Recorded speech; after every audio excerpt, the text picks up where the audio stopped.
성경 말씀을 봉독하겠습니다. 사도행전 12장 1절부터 12절 말씀입니다.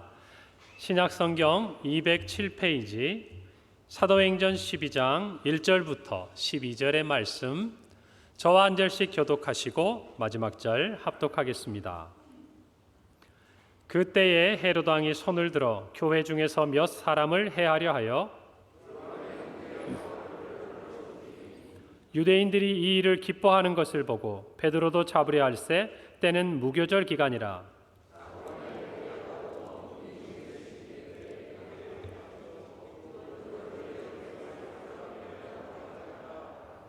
이에 베드로는 옥에 갇혔고 교회는 그를 위하여 간절히 하나님께 기도하더라.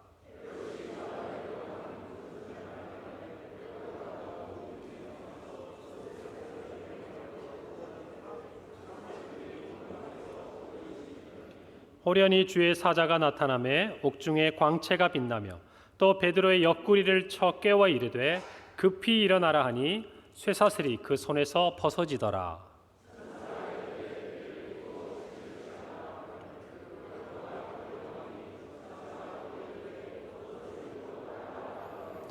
베드로가 나와서 따라갈새 천사가 하는 것이 생시인 줄 알지 못하고 환상을 보는가 하니라.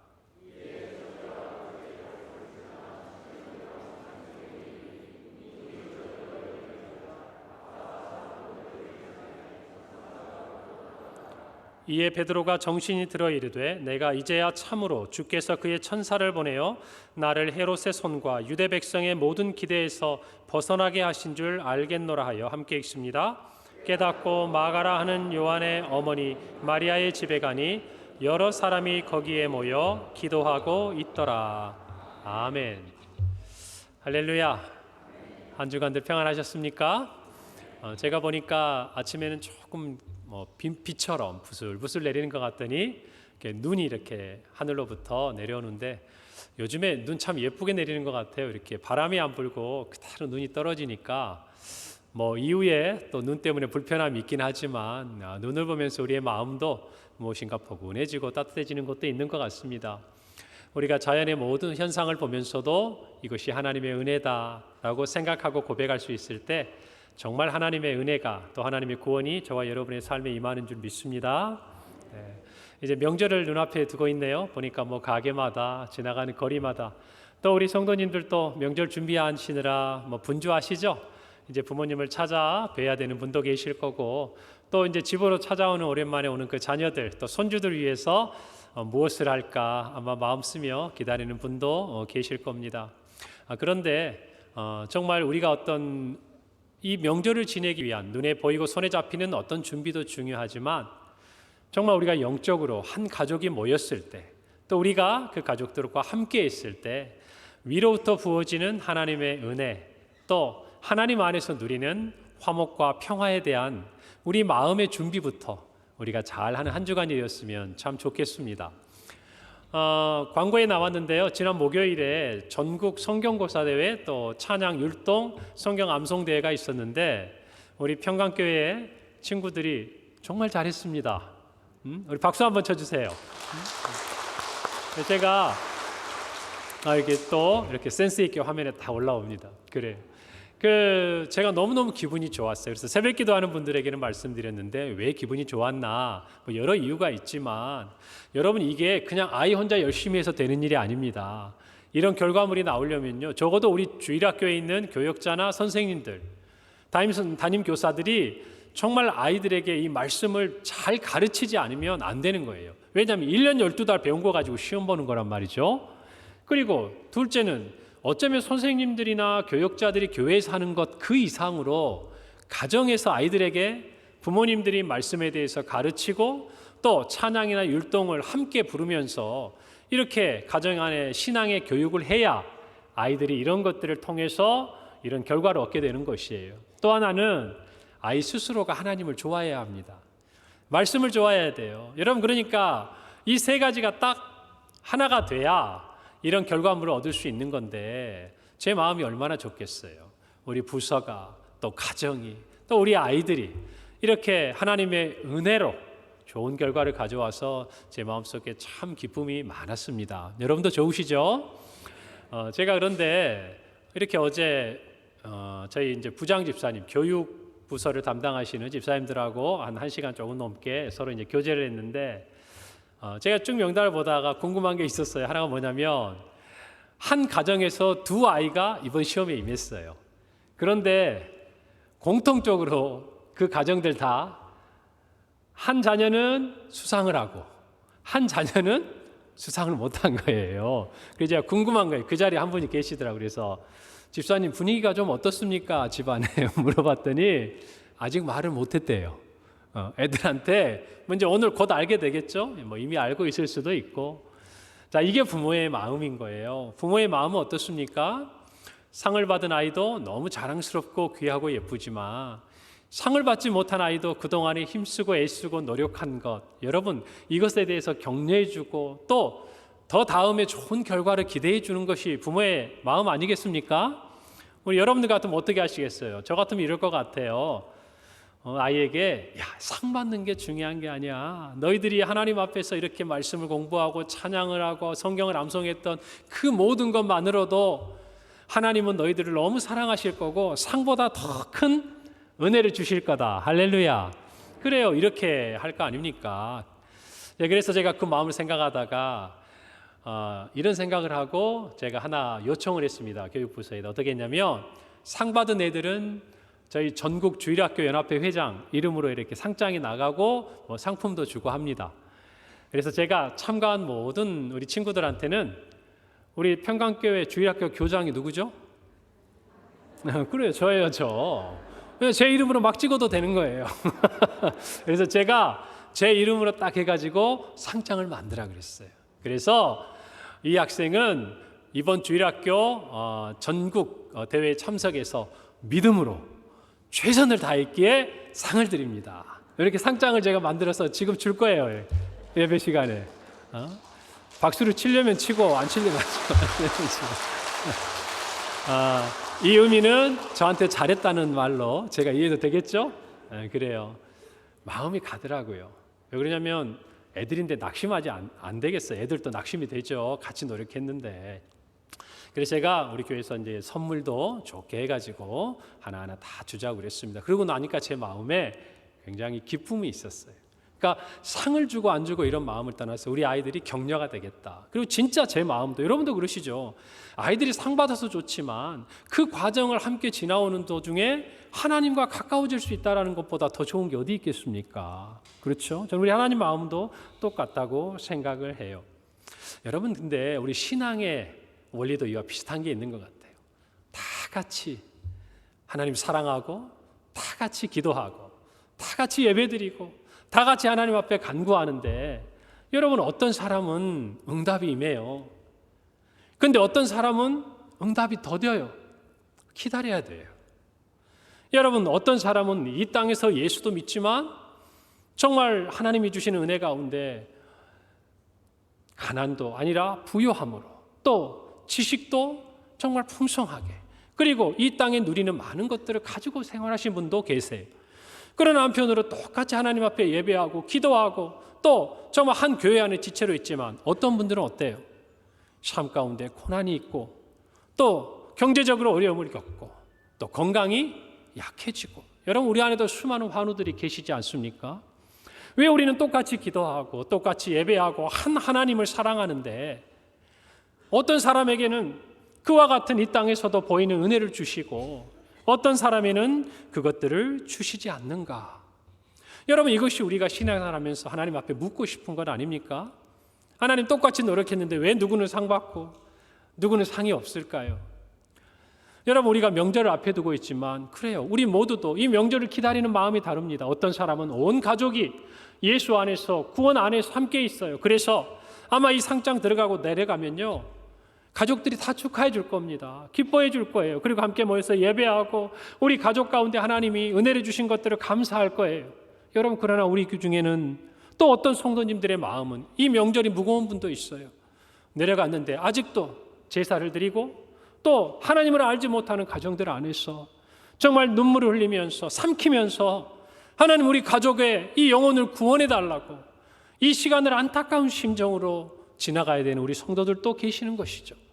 그저 이 명절이 즐거운 뿐만이 아니라 마음에 한 큰 짐을 얻는 분도 계시고, 또 정말 어떻게 보면 이 명절 동안 소외당하고 또 혼자 외롭게 지내는 분도 저는 우리 안에 있을 거라고 생각을 합니다. 여러분, 왜 우리가 한 하나님을 믿는데, 한 하나님께 예배하는데 우리의 삶의 모습은 다 이렇게 다른 걸까요? 여러분, 근데 꼭 우리 개인의 문제만은 아니에요. 여러분, 우리는 이렇게 자유롭게 예배드리고 찬양하고 하나님 앞에 나오는데, 여기서 몇 시간만 차를 타고 북쪽으로 올라가면 한 민족이고 같은 정말 한 국가를 이루었던 지난 역사를 가지고 있지만, 저 북한에 있는 우리 성도들, 지하교회에서, 가정교회에서 그들은 이 예배를 드리기 위해서 생명을 걸어야 되는 그런 현실이 불과 우리들하고 몇 시간 그 차로 이동하는 거리, 그곳에 있다라는 것이에요. 그것만입니까? 우리 지구를 놓고 보더라도 지구의 한쪽에서는 정말 하나님 앞에 예배하고 이 믿음을 갖는 것이 축복받은 일이고 너무나 자연스럽고 모든 사람이 이 문화 속에 있는 나라가 있는가 하면, 정말 우리가 기도하는 우리 신수와 윤성수 선교사님처럼, 또 이슬람권의 미전도 종족들에게 가서 선교하는 그 선교사들처럼 그곳에서 한 영혼 살리기 위해서 목숨을 걸고 정말 자기의 인생을 바쳐야 되는 그런 나라도 있는 거잖아요. 이 나라도 여러분 똑같은 이 땅이고 이 국가지만 100년을 거슬러 올라가 보세요. 일제치하에서 정말 공산당이 이 땅에 전쟁을 일으키고 정말 성도들을 믿음 안에서 살지 못하게 위협하고 죽이고, 그 순교의 수많은 피가 이 땅에 있었던 나라가 우리 아닙니까? 불과 100여 년이라는 시간을 두고 이렇게 우리의 신앙의 환경은 달라요. 왜 그런 것일까요? 그들도 우리도 한 하나님 안에서 한 믿음을 가지고 동일한 것을 위해 간구하고 하나님의 구원을 바라고 있는데, 여러분 이런 마음 들지 않으십니까? 오늘 말씀을 준비하는데 제가 이 마음이 들었어요. 여러분, 오늘 성경 1절에 보면요, 예루살렘 교회에 큰 환란이 찾아옵니다. 헤롯 왕이 사도 야고보를 죽여요. 그런데 그것을 유대인들이 기뻐합니다. 어떤 유대인들이었겠어요? 그 당시에 대제사장, 사두개인, 바리새인들, 교회를 핍박하고 시기했던 사람들, 예수님을 십자가에 못 박여 죽였던 그들이 좋아했겠죠. 여러분, 그걸 보고 그들의 마음이 기뻐하는, 그들의 만족하는 것을 보고 그들의 마음을 사고자 이번에는 헤롯이 사도 베드로를 잡습니다. 그리고 죽이려고 했지만, 여러분 성경 3절에 보니까 그때가 무교절 기간이라고 성경이 기록해요. 여러분, 무교절은 유월절 식사를 한 이후에 한 주간을 일컫는 기간이에요. 여러분, 그래서 유월절이라 그러면 통칭해서 구별하기도 하지만 이 무교절 기간까지를 포함해서 유월절이라고 유대인들은 이해하기도 합니다. 여러분, 그때 그들 가운데 이 유월절은 어떤 날입니까? 하나님께서 그들을 애굽에 종살이하던 그 삶에서 건져내 주셨어요. 정말 애굽의 모든 장자들, 동물들까지라도 그 동물들을 다 죽이고 하나님의 전능하심과 위대하심을 나타내고 그 백성을 구원했던 날을 기념하는 날 아닙니까? 그러니까 그때에는요, 사람을 죽이지 않았어요. 그 기간이 지난 다음에야 처형했다라는 것이죠. 예수님만 예외로 하고. 여러분, 그런데 이 부분을 놓고 우리가 생각해 보면요, 오늘 이 말씀 가운데 베드로는 이제 이 무교절이 지나면 꼼짝없이 죽게 되는 상황이에요. 그런데 이 베드로에게 하나님의 구원의 손길이 임합니다. 천사가 감옥에 찾아옵니다. 그가 죽기 바로 전날이었어요. 그리고 그 천사가 그의 손에 있던 쇠사슬을 풀어주고, 또 그가 갇혀있던 감옥의 문을 열어주고, 그를 지키던 사교대 4팀이니까 총 16명이 그날 밤을 지키는 거 아닙니까? 돌아가면서 그 사람들의 눈을 가리웠어요.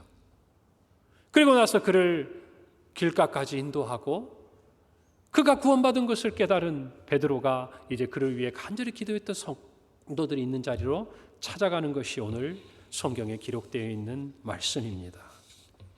사랑하는 성도 여러분, 우리는 이 베드로를 구원하신 하나님의 손길을 보면서 하나님의 구원은 우리의 생각, 우리의 능력, 우리의 모든 것을 뛰어넘어서 우리 안에 역사하시는 줄을 믿습니다.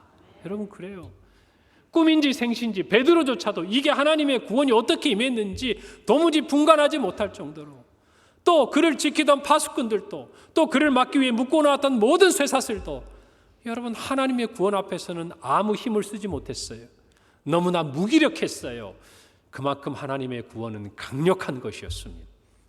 오늘 저와 여러분의 삶에 어떤 어려움이 있든지 어떤 환난이 있든지 하나님의 구원의 손을 우리에게 펴시는 그 순간 하나님이 해결하지 못하고 하나님이 구원하지 못하고 하나님이 살려내지 못하는 우리의 삶은 없습니다.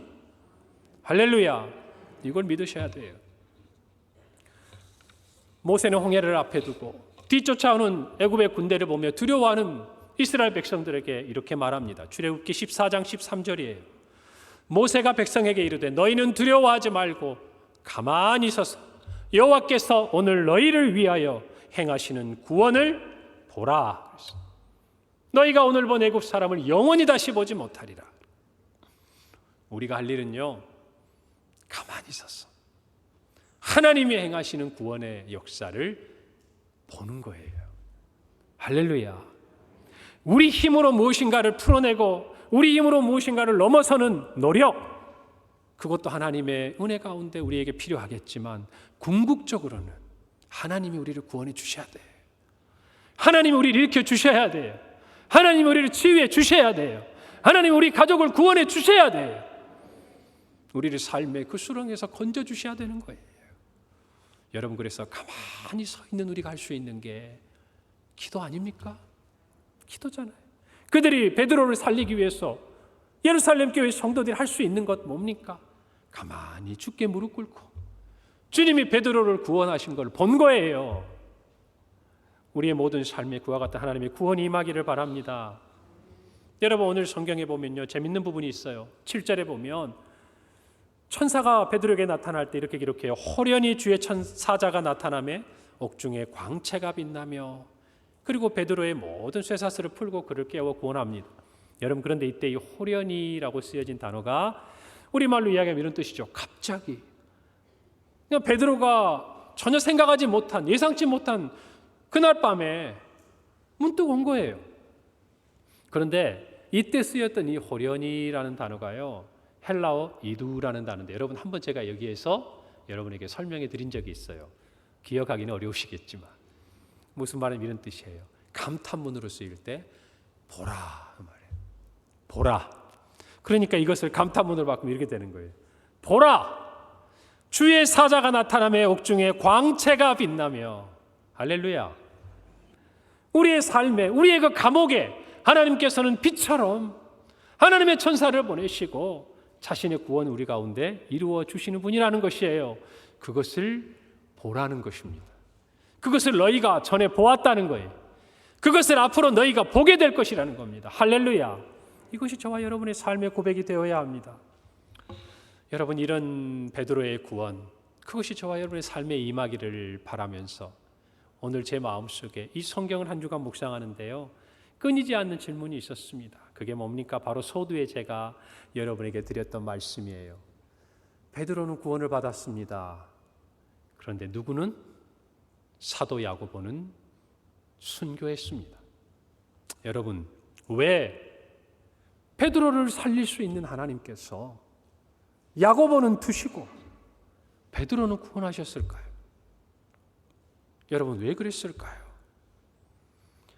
최초의 순교자였던 스데반, 그를 이어 최초의 사도로서 순교자의 반열에 오른 오늘의 이 야고보.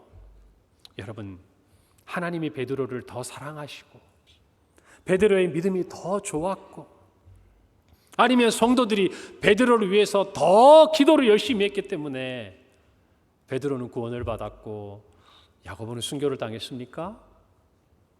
아니죠. 아니에요. 그런데 우리의 마음은요, 자꾸 그런 쪽으로 흘러가요. 우리가 기도의 응답이 안 되고, 우리가 무엇인가 다른 사람과 비교해서 내 삶이 하나님의 은혜와 형통함 가운데 있지 않다라는 생각이 들기 시작하면, 여러분 그 질문 하시잖아요. 하나님은 나를 사랑하지 않나 봐. 내 기도가 부족한가? 여러분, 아니에요. 오늘 말씀을 통해서 분명히 그것을 깨닫기를 바랍니다. 만약에 우리가 정말 이런 질문에서 멈춘다면 우리는 세상 사람들과 전혀 다를 게 없어요. 왜 야고보는 죽었을까? 이 질문 앞에서 저와 여러분이 한 발짝도 나가지 못하면요, 아까 조금 전에 제가 말씀드렸던 그 생각이 쳇바퀴 돌듯이 저와 여러분의 마음을 사로잡아요. 저 밖에 있는 사람들과 우리와 아무런 차이가 없어요. 저와 여러분은요, 믿음 안에서 이런 질문을 드려야 돼요. 왜 하나님은 베드로를 데리고 가지 않으셨을까? 제가 한 주간 묵상하는데 이 생각 계속 드는 거예요. 내 눈은, 내 마음은 자꾸 어떻게 베드로가 구원을 받았는지, 그 구원이 나에게 임하는지를 제 생각은 향하는데, 묵상하면 묵상할수록 어떤 마음이 제 마음에 드냐면, 왜 하나님은 베드로를 그 영광스러운 천국에, 그 순교의 자리에 이끌고 가지 않으셨을까? 여러분, 이것이 예수 그리스도를 구주로 영접한 하나님의 자녀들과 이 세상이 끝이라고 생각하고 살아가는 세상 사람들의 차이여야 해요. 여러분은 왜 그런다고 생각하십니까?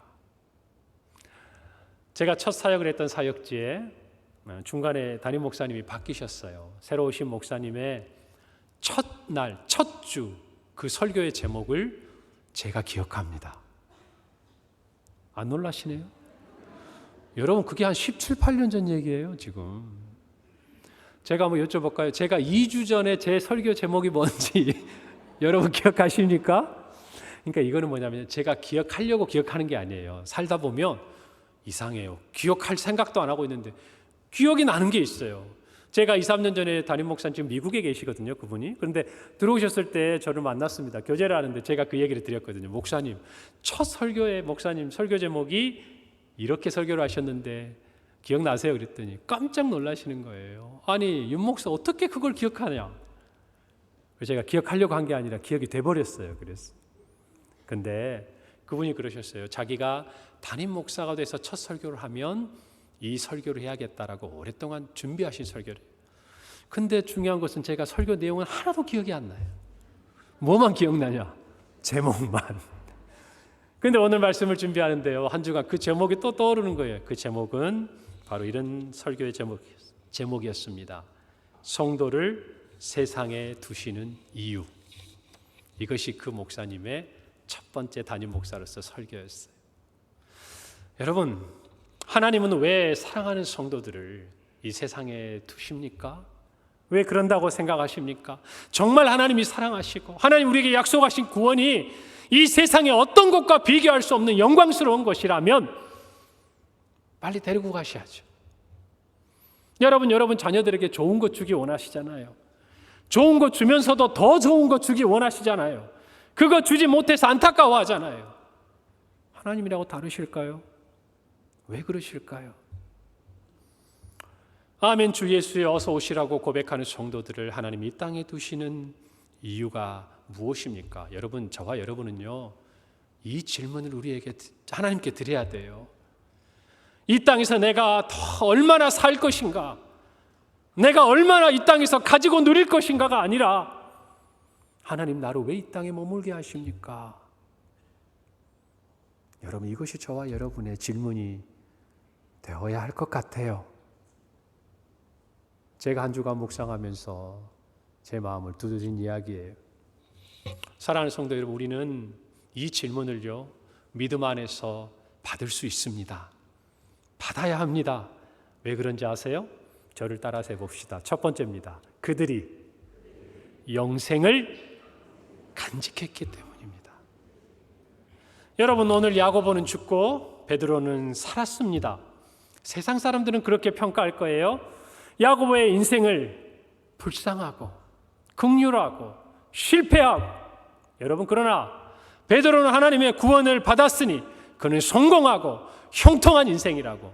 여러분, 그러나 그거는 하나님 안에서 그들이 구원받지 못했기 때문에 당연히 할 수 있는 질문이에요. 그러나 하나님의 구원 안에 있는 저와 여러분은요, 다른 질문을 던질 수밖에 없어요. 왜 그렇습니까? 우리의 삶의 평가는요, 이 땅에서 이루어지는 것이 아니에요. 저와 여러분의 인생이 성공했느냐 실패했느냐는 우리 예수님께서 이 땅에 다시 오셨을 때 판가름 나는 것입니다. 이 땅에서 우리가 어떻게 죽었고 어떻게 살았고 무엇을 누렸고 무엇을 가졌고 무엇을 갖지 못했느냐가 저와 여러분의 인생의 성공을 가름하는 것이 아니라는 것입니다. 그것이 적어도 성경이 우리에게 가르쳐주는 것이에요. 여러분, 우리에게는 예수 그리스도를 믿음으로 말미암아 얻는 구원이 있습니다. 그리고 그 구원은 저와 여러분에게 영생을 선물로 주었다는 것을 우리는 믿고 있습니다. 요한복음 3장 16절에 하나님이 세상을 이처럼 사랑하사 독생자를 주셨으니 이는 그를 믿는 자마다 멸망하지 않고 무엇을? 영생을 얻게 하려 하십니다. 예수님께서 이 땅에 오신 이유를 단 한마디로 얘기하자면 저와 여러분에게 영생을 주시기 위해 오신 거예요. 아멘입니까? 여러분, 이 성경을 기록했던 사도 요한은요, 요한일서 5장 13절에서 우리들에게 또한 이렇게 편지합니다. 내가 하나님의 아들의 이름을 믿는, 이전에는 뭐예요? 믿는 자마다 주겠다고 그랬는데 이제는 그 이름을 믿는 너희에게 이것을 쓰는 것은 너희로 하여금 너희에게 무엇이 있음을, 예수님께서 주고자 하셨던 영생이 너희에게 있음을 알게 하려고 쓴다는 거예요. 사랑하는 성도 여러분, 이것이 저와 여러분의 믿음이요 고백입니다. 저와 여러분이 영생을 간직한 사람들이에요. 이 영생을 주시기 위해 예수님께서 십자가에 죽으셨고 그 십자가에 죽으신 예수 그리스도를 믿는 그 순간부터 저와 여러분에게는 그 어느 누구도 빼앗아갈 수 없고 절대 변하지 않을 영생이 허락된 줄 믿으시기 바랍니다. 여러분, 그래서 이 영생이 우리로 하여금 다르게 살게 만드는 거예요. 다르게 보게 만드는 거예요. 다르게 생각하게 만드는 거예요. 우리가 확신할 수 있는 한 가지는 하나님께서 이 땅의 위기의 순간에 처한 자기의 백성들을 구원의 손길로 살려주시든 아니면 하나님의 품으로 안아주시든 여러분, 이 영생을 주시는 약속은 변하지 않는다는 거예요. 아멘입니까? 이것이 저와 여러분에게 확실해야 오늘 이 야고보와 베드로의 삶이 믿음으로 받아들여지는 거예요. 사랑하는 성도 여러분, 우리가 이 땅을 살아가면서 정말 많은 사람들의 모습을 봅니다. 여러분, 이런 실수하면 안 돼요. 우리가 믿음 안에 있으면서 그 삶의 이 세상의 어떤 모습을 보고 그가 이 땅에서 질병으로 고통받는 것을 보고 그가 마음의 상처로 힘들어하는 것을 보고 하나님이 그를 사랑하지 않는다 생각하면 안 돼요. 그를 사랑하지 않는다 생각하는 것처럼 그렇게 말하고 대하면 안 되는 거예요. 그에게는 영생이 있어요. 그 누구에게도 정말 다름이 없고 변함이 없는 하나님 안에서 누리는 영생이 있는 존재라는 것이에요. 그렇기 때문에 우리는요, 그가 가진 세상의 것들로 그를 대하거나 평가하지 말고 그가 가진 영생을 바라보고 그를 대하십시오. 하나님의 영광스러운 그 하나님 나라에 참여하고 믿음의 가족이여 영가족으로서 이 영생을 소유하고 함께 살아갈 사람으로 대우해 주세요. 그렇게 사랑해 주세요. 그리고 우리 모두는 그 영생을 가진 자처럼 자신을 대우해야 돼요. 세상에 어떤 것 가지지 못했다고 낙심하고 좌절하고 다 잃어버린 것처럼 실망하는 그런 바보 같은 인생이 아니라 내 안에 가지고 있는 이 영생 때문에 이 세상에 어떤 것도 부럽지 않은 그런 하늘의 비밀을 간직한 사람으로 살아야 하는 것이 영생을 간직한 사람이에요. 우리는 왜 야고보가 죽고 베드로가 죽었을까? 이것이 궁금할지 몰라도 제가 생각할 때 베드로와 야고보에는 그게 중요한 게 아니었을 거예요. 그게 중요한 게 아니었을 거라고요. 오늘 이것이 저와 여러분의 마음에 있어야 돼요. 제가 이 말씀을 생각하는데 이런 생각이 들었어요. 사도인 야고보의 죽음과 베드로의 구원이 그 당시에 있던 예루살렘 교회 성도들에게 또 하나님의 믿음 안에 있는 사람들에게 어떤 생각을 주었을까? 그것을 바라보며 그들은 어떤 생각을 했을까? 베드로를 구원해 주신 하나님을 찬양하고 감사하는 마음이 있었겠지요. 여러분, 그런데 제 마음에 자꾸 다른 생각이 드는 거예요. 야고보의 이 순교가 성도들에게 위로가 됐겠다. 여러분, 최초의 선교자는 평신도였던 스데반이었습니다. 그러지 않습니까? 그리고 우리가 알듯이 안디옥까지 흩어지는 과정에서 수많은 사람들이 잡혀가고 옥에 갇히고 이름 없는 수많은 성도들은 죽임을 당했을 거예요. 여러분, 그런데 제 마음에 이런 생각이 드는 거예요. 믿음 안에 나오는 수많은 성도들은 그와 같은 고난의 자리에서 그렇게 생명을 걸고 삶의 모든 것을 포기하고 쫓겨가며 사는데, 사도들이 멀쩡하며, 사도들은 그 고난에서 벗어나 있으며, 사도들은 그 순교의 자리에서 하나님을 만나지 않으면, 여러분 무슨 생각 들 것 같아요? 저는 이런 생각이 들 것 같더라고요. 하나님은 사도만 사랑해. 여러분, 저를 위해 기도해 주신 거 너무 감사하고 저 너무 행복해요. 그리고 여러분, 저희 가정을 위해서도 기도해 주시죠. 그런데 정말 우리의 마음에 솔직하게, 우리는 눈에 보이는 그것을 가지고 하나님은 목사님을 사랑하시는 거 좋지만 그 사랑하시는 만큼 나도 사랑해 주기 바라는 거 욕심 아니잖아요. 여러분, 그런데 이때 당시에 봐요. 평신도들은 그렇게 죽임을 당하고 그렇게 고난을 겪고 그렇게 모든 거 다 포기했는데, 순교자도 나왔는데, 사도들은 아무 일도 일어나지 않는다면 성도들이 기뻐하면서도 마음 한편으로는 사도와 나는 마치 다른 것처럼 그런 생각 들지 않았을까? 자꾸 이 생각이 드는 거예요. 여러분, 제가 이전에 교회에서 사역을 할 때 어느 부목사님이 강단에서 설교를 하셨습니다. 그분이 이런 간증을 하셨어요. 그분은 어려서부터 부모님을 잃고 할머니와 함께 자랐습니다. 그 할머니가 암에 걸리셨어요. 그래서 정말 하나님 앞에 울면서 기도했대요. 하나님, 우리 할머니 살려주세요. 제가 목사가 돼서 사역하는 것만 보고 하나님 품에 가게 해주세요. 정말 간절히 우리 할머니 불쌍한 인생을 살았다고 기도했는데요, 그 할머니가 7년을 더 사셨어요. 할렐루야. 너무 감사한 일이잖아요. 그러면서 눈물 흘리시는데 갑자기 내 마음이 콕 무너지는 거예요. 제 마음. 왜 그랬을까요? 그곳에 있는 성도들을 내가 알기 때문이에요. 그 자리에 예배 드리는 성도, 어떤 성도는 지금 그 치열한 투병의 시간을 지나가면서 이 말씀으로 소망을 얻는 분도 있지만, 어떤 분은 얼마 전에 자기의 부모님을, 가족들을 보냈단 말이에요. 그러면 그분의 입장에서 그 설교를 들을 때 무슨 생각이 들겠어요? 저 목사님의 할머니는 7년을 더 살게 해주셨는데 나는 1, 2년 더 살게 해달라는 하나님 그 기도는 안 들어줬다는 거지. 이 생각을 하는데 갑자기 제 마음이 콕 무너지는 거예요. 그 목사님 잘못한 거 아니에요. 그래서 제가 조용히 그 목사님 찾아가서 얘기했어요. 귀한 설교 너무 감사하고 은혜를 많이 받았는데 우리 교회 성도 중에는 이런 분들도 있으니 조금만 그분들도 배려해 주면 더 좋았을 것 같다.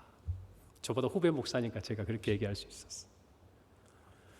사랑하는 성도 여러분, 우리가 죽고 사는 이 문제가, 우리가 이 땅에서 건강하고 약한 이 문제가, 우리가 이 땅에서 뭔가 부하고 가난한 이 문제가, 우리가 이 땅에 살면서 기도의 응답을 받고 응답이 더디 오는 이 문제가 우리에게 진짜 중요한 문제가 아니라는 거예요. 저와 여러분이 무엇을 가지고 있는지 아는가, 그게 중요한 문제예요.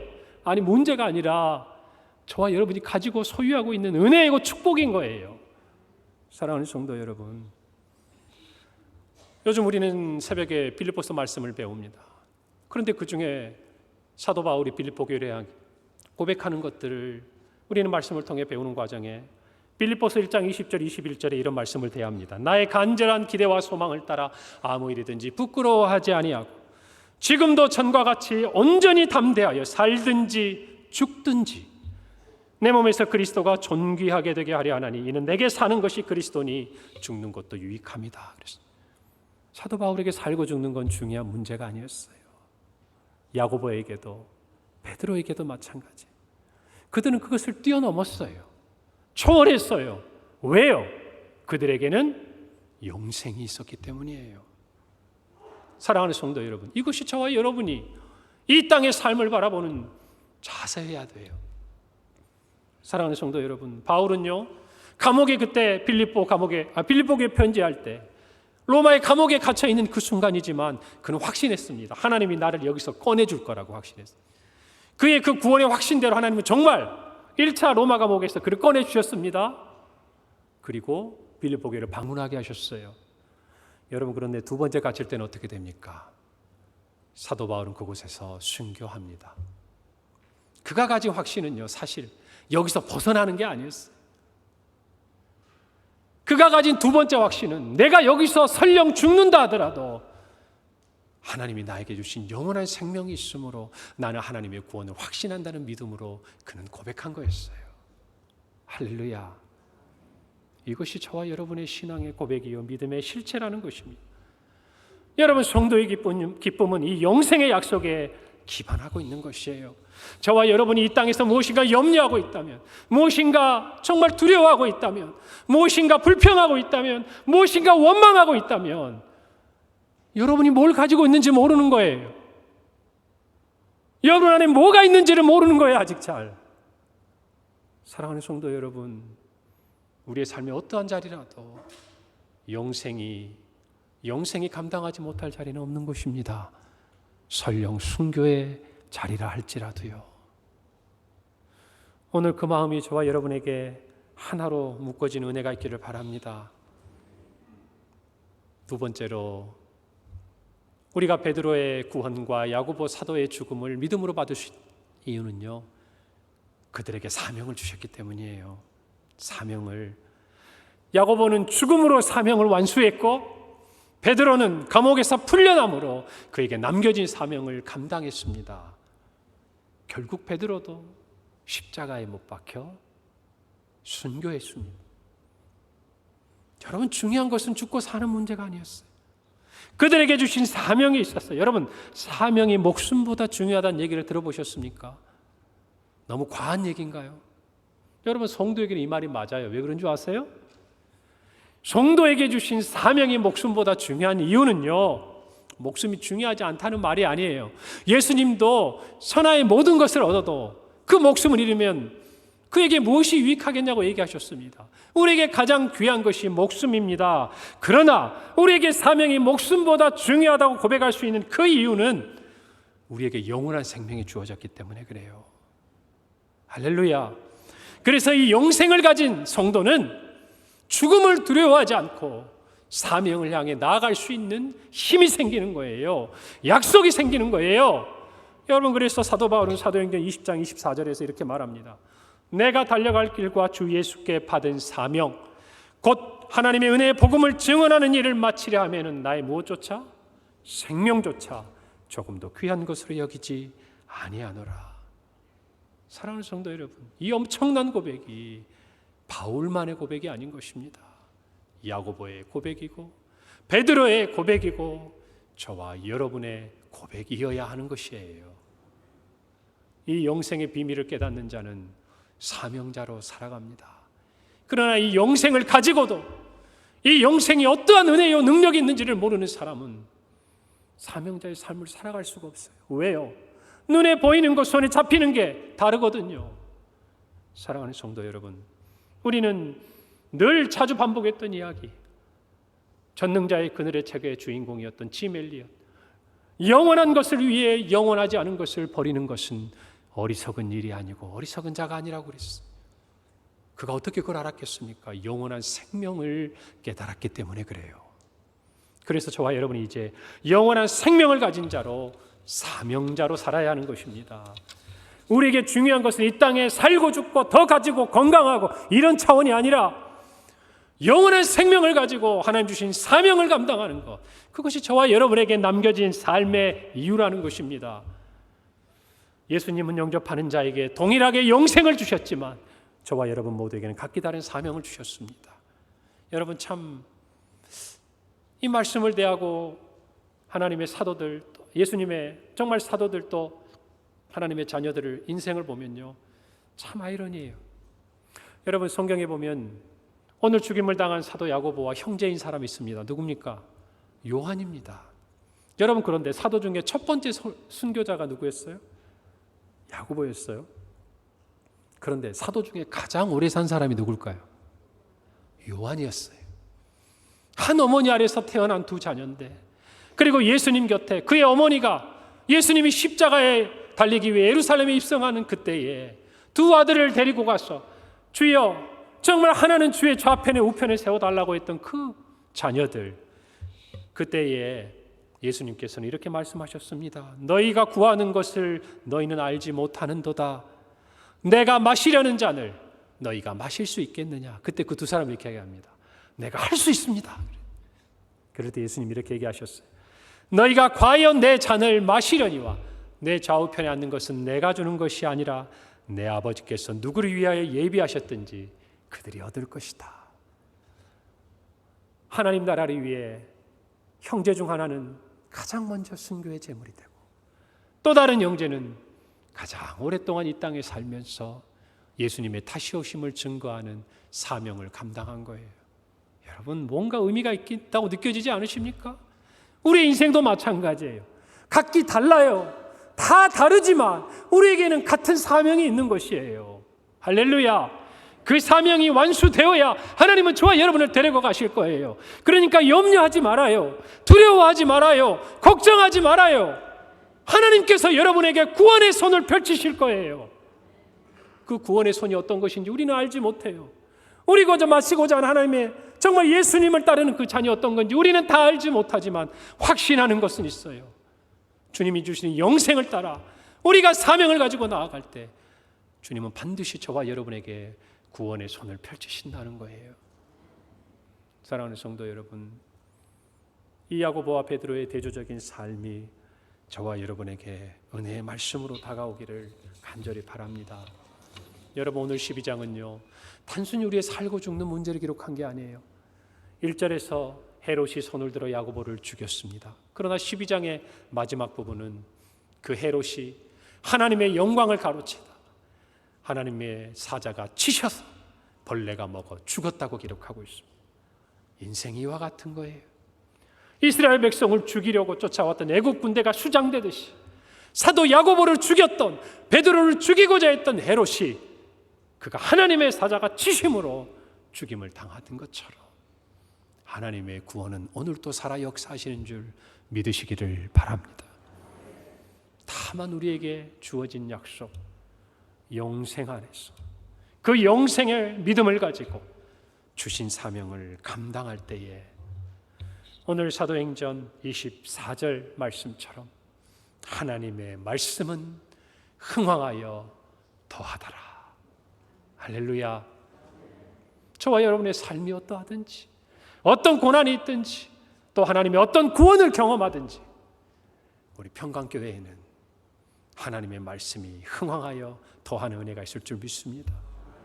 우리 사랑하는 성도들의 가정에는 하나님의 말씀이 흥왕하여 더하는 역사가 나타날 줄로 믿는 것입니다.